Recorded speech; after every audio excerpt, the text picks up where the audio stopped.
नमस्कार मित्रांनो, मी आपला किशोर आनंदे. आज आपण आलेलो आहोत माशेगावमध्ये कृष्णा आनंदे यांच्या शेतामध्ये.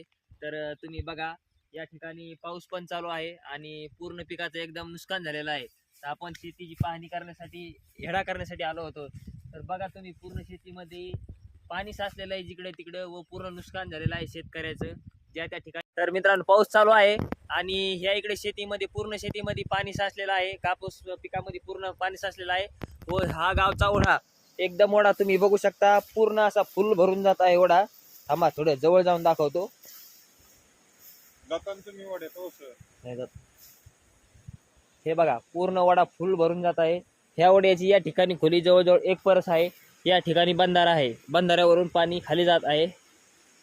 भरपूर म्हणजे पाऊस असा कंप्लीट 8 दिवस, पूर्ण 8 दिवस होत आहे की फक्त पाऊसच चालू आहे.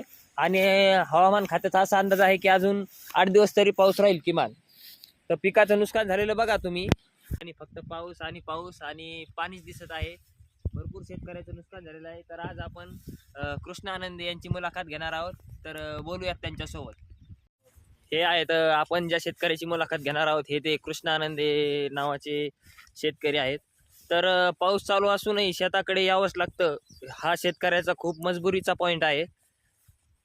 तर शेतकरी रेनकोट घालून आलेत, काही शेतकरी छत्री घेऊन येतात, पण शेतीकडे यावंच लागतं. ज्यांचा उदरनिर्वाह शेतीवर आहे त्यांना तर यावंच लागतं.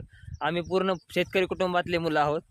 हे नवीन शेतकरी आहेत. हे ॲडव्हान्स शेती करण्याचा यांचा विचार आहे, पण निसर्ग साथ देत नाही. हे असा जर पाऊस पडत राहिला व शासन बी मस्करी मारीत राहिलं तर हा शेतकरी करणार काय? जगावं का मरावं, हा एकच सवाल आहे या शेतकऱ्यासमोर. निसर्गाच्या आणि सरकारच्या मध्यभागी शेतकरी असा दुमटून चालला आहे. तर आता या शेतकऱ्याची मुलाखत घेऊ आपण.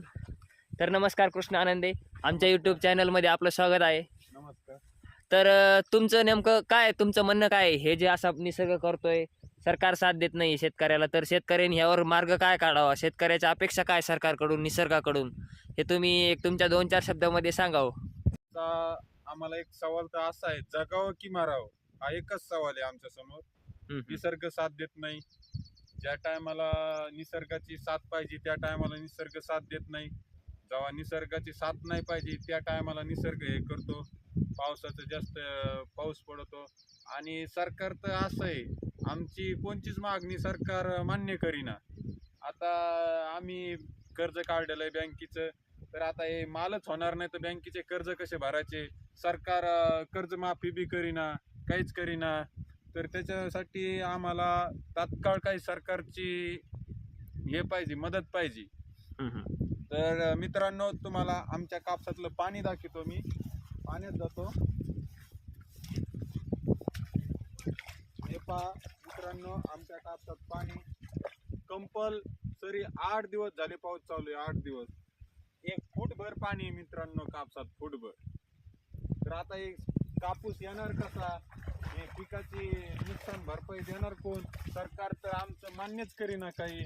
आमचा पहिलाच अनुदान नाही दिलं. तर जालन्यात इतका घोटाळा झालेला आहे अनुदानाचा. तर कृषी खात्यातले जे अधिकारी आहेत ते सरकारने काय केले, जे घनसंगी तालुक्यात होते ते परतूर तालुक्यात नेऊन टाकले आणि त्यांची पगार रे समजा ओके चालू आहे. जरी बी शेतकऱ्याचं काहीच